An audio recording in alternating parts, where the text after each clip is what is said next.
저는 오늘 분수에 지나친 사람들이라는 제목으로 말씀을 나누겠습니다. 분수에 지나치다는 말은 오늘 성경에 나와 있어요. 오늘 성경에 나와 있는데, 제가 지난번에 우리 서울 동로에 저희가 속해 있는 노회 목사님들 부부 동반 수련회가 있었습니다. 목회자 부부 수련회가 있었는데, 저는 그냥 갔다만 왔어요. 근데 다 거기서 남이섬에서 하룻밤 다 주무시는데, 밤에 나오는 사람이 저하고 그때 강사로 온 총신대학교 교수님 한 분하고 저하고 두 사람만 밤에 나오고 다 거기서 다 주무셨어요. 근데 그때 총신대학교 대학원에서 이제 가르치시는 이제 교수님하고 저하고 같이 배를 타고 나오니까 뭐 여러 가지 얘기를 하지 않았겠습니까? 그래서 이제 배를 기다리면서도 얘기하고 배를 타고도 얘기하고 뭐 이렇게 얘기를 하면서 한 가지 이야기를 들었는데, 지금 굉장히 어려운 교회를 본인이 맡아서 요청을 받아서 목회를 잠깐 하고 있다. 임시 목회를 하고 있는데, 그 교회는 굉장히 이제 전통 있는 교회고 수백 명이 모였던 서울에 있는 한 교회. 이름은 제가 얘기하지 않겠습니다. 서울에 있는 한 교회인데 사람들이 막 엄청나게 부흥했던 교회래요. 근데 지금 40명이 남았었대요. 근데 이제 목사님이면서 교수님이 맡아서 하시니까 한 70명, 80명 됐대요. 예전에 떠났던 분들이 한두 명씩 돌아오셔가지고 교회로 오셔서 이제 교회가 세워지고 있다. 이제 그런 얘기를 했는데, 왜 교인들이 떠났느냐? 왜 떠났을 것 같으세요? 오늘 성경에 나타난 똑같은 일이 일어나는 거예요. 누군가가 당을 짓는 거예요. 그리고 리더십에 불만을 품었어요. 그러니까 당이 나눠지겠죠. 목회자파, 아닌파. 그래서 목회자를 쫓아냈어요. 목회자를 쫓아내고 그런 일이 반복됐어요. 그러니까 중간에 고래 싸움에 새우등 터집니까? 새우 싸움에 고래등 터집니까? 무슨 말인지는 모르겠지만, 다른 고래 싸움에 새우등이 터지듯이 다른 사람들이 피해를 보는 거죠. 그러니까 애꿎은 성도들이 그걸 보고 이게 교회냐? 이건 교회가 아니에요. 세상 집단보다 더하다. 그런 교회를 떠나게 되죠. 이제 이런 일이 벌어졌는데, 왜 교회 공동체 안에 예수님의 사랑, 예수님의 십자가, 뭐 핏값 주고 사신 교회 뭐 이렇게 늘 하면서 사랑이 넘치는 교회 이러면서 서로 대적하고 싸우니까 결국에는 이제 성도들이 교회를 떠나게 되고 교회가 이제 풍지박산이 나는 겁니다. 풍지박산이 나는 건데, 결국에는 하나님이 결국엔 그 교회를 통해서 영광을 받으실 수가 없겠죠. 그리고 하나님은 기뻐하시는 모습이 아니라 사탄이 너무 좋아했겠죠. 그런데 이런 일이 왜 벌어지느냐?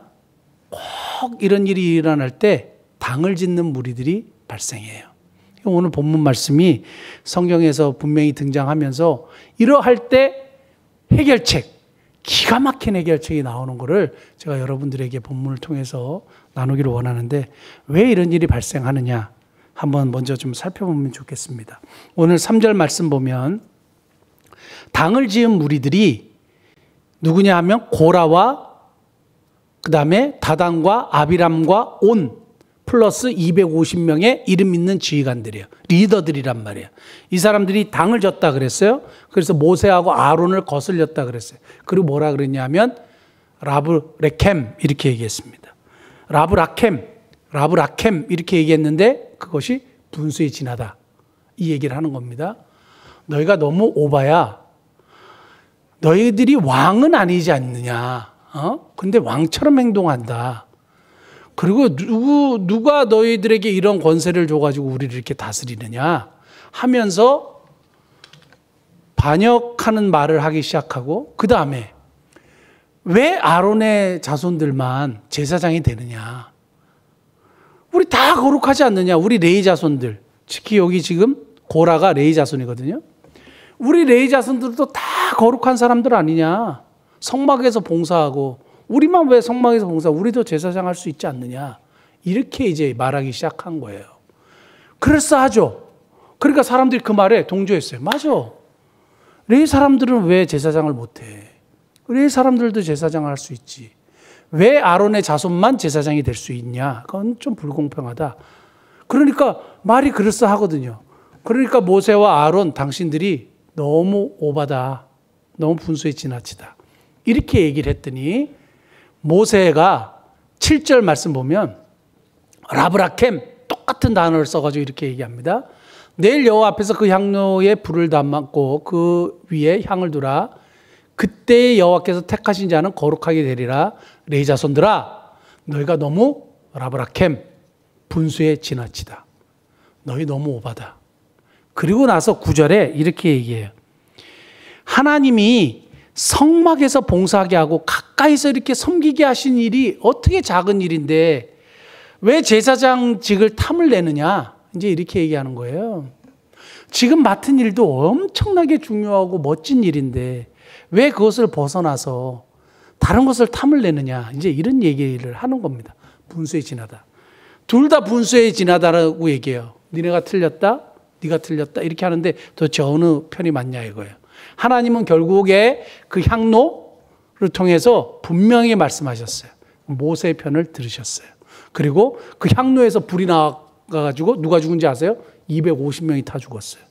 고라는 땅이 갈라져서 고라와 거기에 속해 있는 고라의 패거리들이 땅속에 꺼졌습니다. 그러니까 하나님이 엄벌을 내리신 거죠. 엄벌을 내리셨는데 도대체 왜 이 사람들이 이런 분수에 지난 행동을 했느냐? 첫째는 뭐냐 하면 당을 졌어요. 당을 짓는 일, 분수에 지나친 일이에요. 그래서 언제든지 불만이 있거나 불평이 있을 때는 이것을 빨리 해결해야 됩니다.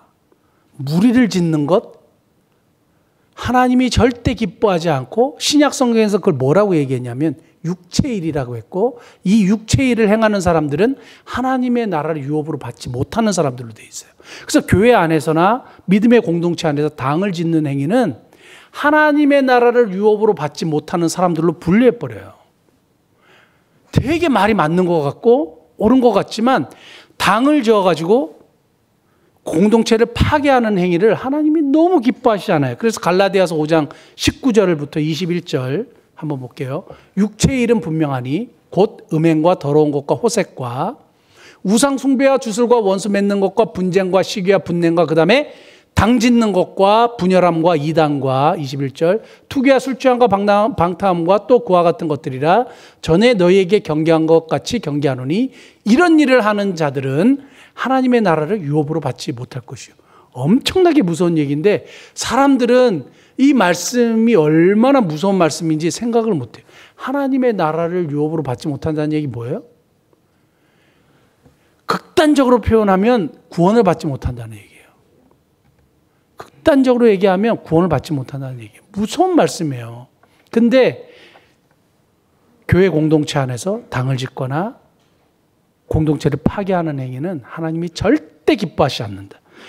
혹 행여나 그런 일에 동참을 과거에 하셨던 일이 있거나 그럼 빨리 회개하셔야 돼요.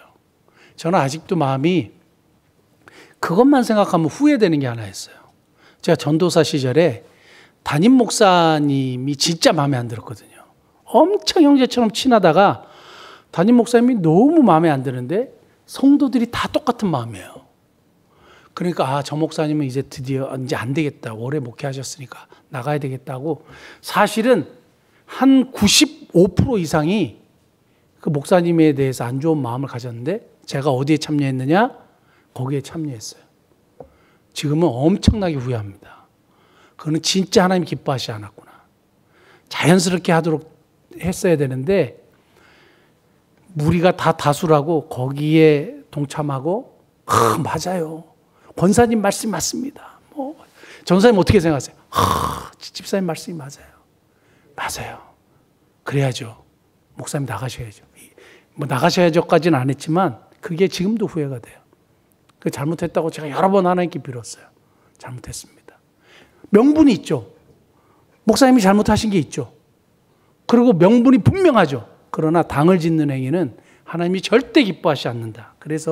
그래가지고 이 사람들이 엄벌을 받은 거고 두 번째는 욕심이에요. 아까는 9절 말씀에 보면 이 선하고 아름다운 하나님을 가까이 섬기는 성막에서의 봉사도 너무너무 멋진 일인데 왜 제사장직을 탐내느냐 이거예요. 하나님이 정하셨어요. 아론의 자손만 제사장이 되도록. 그 하나님이 정하신 법이에요. 근데 하나님의 생각이 틀렸다고 얘기하는 거잖아요. 자기의 생각이 맞고 하나님의 생각이 틀렸다는 거는 그 무슨 얘기예요? 지금도 마찬가지입니다. 지금도 교회 공동체 안에 하나님의 말씀보다 본인의 생각이 더 옳다고 주장하는 사람들이 너무너무 많습니다. 그러니까 이러한 문제 때문에 어떤 일이 발생하느냐? 문제가 교회 공동체가 파괴되고 하는 이제 문제가 발생하는 겁니다. 왜 분수에 지나쳤느냐? 첫째는 당 짓는 것, 육체 일 때문에. 두 번째는 욕심 때문에. 세 번째는 뭐냐 하면 13절에 나와 있는데요. 16장 13절 말씀 보면 이 사람들이 이상한 얘기를 해요. 지금 당 지은 사람들이 뭐라고 얘기하냐면 너가 우리를 적과 꿀이 흐르는 땅에서 이끌어내어 광야에서 죽이려 함이 어찌 작은 일이기에 오히려 스스로 우리 위에 왕이 되려 하느냐. 성경 제대로 보십시오. 적과 꿀이 흐르는 땅은 어디입니까? 가나안 땅이죠. 적과 꿀이 흐르는 땅은 가나안 땅인데 이 사람들은 지금 광야에서 뭐라고 얘기하냐면 너가 우리를 적과 꿀이 흐르는 땅에서 이끌어냈어요. 어디서 이끌어냈어요? 애굽이에요. 애굽에 종살이 하던 곳을 뭐라고 표현하냐면 적과 꿀이 흐르는 땅이라고 얘기해요. 하나님이 약속하신 땅을 적과 꿀이 흐르는 땅이라고 얘기하지 않고 자기들이 뭐예요? 종살이 했던, 그래서 노예 생활을 했던 거기를 돌아가고 싶어 하는 거예요. 이건 철저하게 뭘 얘기하냐면 철저하게 육신에 속한 것을 추구하는, 그래서 육체적인 일을 추구하는, 배가 부르고 등 따시는 것을 추구하는, 이 땅의 삶만을 추구하는 땅의 가치관이에요. 땅의 가치관을 가진 것, 분수에 지난 거예요. 사랑하는 성도 여러분, 우리는 하나님이 주신 생명, 조회라고 하거든요. 하나님이 주신 생명을 가진 하나님의 백성들입니다. 땅의 가치관을 가지고 살면 안 돼요. 이 땅의 것을 가지고 우리가 욕심을 내고 더 만족하려고 하고, 이 땅이 적과 꿀이 흐르는 땅이 아니에요. 하나님이 약속하신 땅이 있어요. 저 본향이 분명히 우리에게 있습니다. 그 본향을 향하여 우리가 가는 건데 그 본향을 향해서 우리가 이 땅의 삶을 잘 살아야 되겠죠. 그리고 이 본향에서 하나님이 주시는 그 놀라운 은혜들을 우리가 또 경험하게 되는데, 이 땅이 적과 꿀이 흐르는 땅으로 생각하고 이 땅이 최종 목적지로 생각하는 것은 굉장히 위험한 생각이고 분수에 지나친 행동이에요. 결국 이런 생각을 했던 사람들은 다 하나님이 사용하지 않고 다 역사 속에서 엄벌을 받았습니다. 그러면 이러한 무리들이 일어났을 때 어떻게 이 문제가 해결이 됐느냐? 그 시발점이 어디냐? 딱 그 말씀만 드리고 말씀 마치려고 하는데 15절 말씀이요. 16장 15절. 진짜 기가 막힌 말씀인데 모세가 심히 노하여 여호와께 여쭈어대. 뭔가 이상하지 않아요? 모세가 이 사람들 때문에 엄청나게 화를 냈는데 누구에게 얘기해요? 하나님께 얘기해요. 이게 핵심이더라고요. 우리는 대적하잖아요. 만약에 누가 저를 막 이랬을 때 정말 어떻게 할 수가 없을 것 같아요. 감정이 엉뚱한 소리 하지, 엄한 말 하지, 안 한 거 했다 그러지, 막 이상한 소리를 막 할 거 아닙니까? 저도 온갖 소리를 다 들었지만 그러면 와, 이 감정을 낮추기가 어렵죠. 근데 화를 냈어요, 모세도. 근데 어떻게 했어요? 하나님께 가지고 갔어요. 이게 문제 해결의 시발점인 거예요. 우리 하나님께서 우리에게 원하신 건 뭐냐? 이러한 말도 안 되는 문제가 일어났을 때, 그리고 분수에 지난 행동을 하는 사람들이 있을 때 우리가 이 문제를 가지고 대적하거나 싸우거나, 그래서 어떻게 해요? 분열을 하는 쪽으로 가는 것이 아니라 이 문제를 누구에게? 하나님께 가지고 가서 하나님이 이 문제를 해결하시도록 하는 거예요. 결국에는 하나님이 등장하세요. 그리고 하나님이 역사하세요. 그래서 하나님이 세우신 공동체는 하나님이 일하시는 거죠. 그래서 사람들이 함부로 나누거나 사람들이 함부로 당을 짓거나 내 의견이 옳다고 막 얘기해가지고 그걸 끝까지 주장을 해가지고 이루게 되는 것은 정말 위험한 거죠. 사랑하는 성도 여러분, 우리 분수에 지나친 사람들 되지 말고 모세처럼 이러한 일들이 생길 때 정말 지혜롭게 하나님 앞으로 가지고 나아가서 하나님이 이 문제를 해결하시도록 하는 그런 지혜로운 하나님의 백성들 되시기를 예수님의 이름으로 축복합니다. 기도하시겠습니다.